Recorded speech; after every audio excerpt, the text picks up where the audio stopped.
times when we get called by God to do stuff and we're like, I'm not capable. I don't have the ability. We just can't. It's not me. You got the wrong person.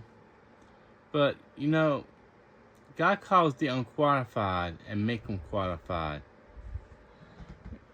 And it's like when God calls us to do something, we shouldn't be scared because, as Paul told Timothy in 2 Timothy 2:7, for God gave us a spirit not of fear, but of power and love and self-control. So when God calls us, don't be scared to do it because He will see you through it. And, He will give you the ability to do what He calls you to do. So, as Moses trying to argue with God too, just like we do, he says, I don't have the ability to go get these people out of Egypt.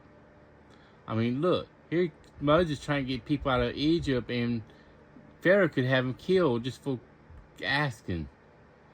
Just like today, if one of us would go in, Iran, before we killed the Ayatollah, and asked, hey, free these women, let regime go, they're going to kill you on the spot.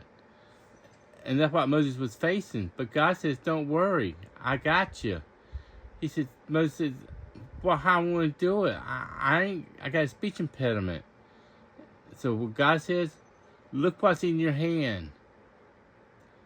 And it was a staff. And that staff did a lot of work. If you read Exodus, it turned to snake. It was the source of most of the miracles. So God said, what's in your hand?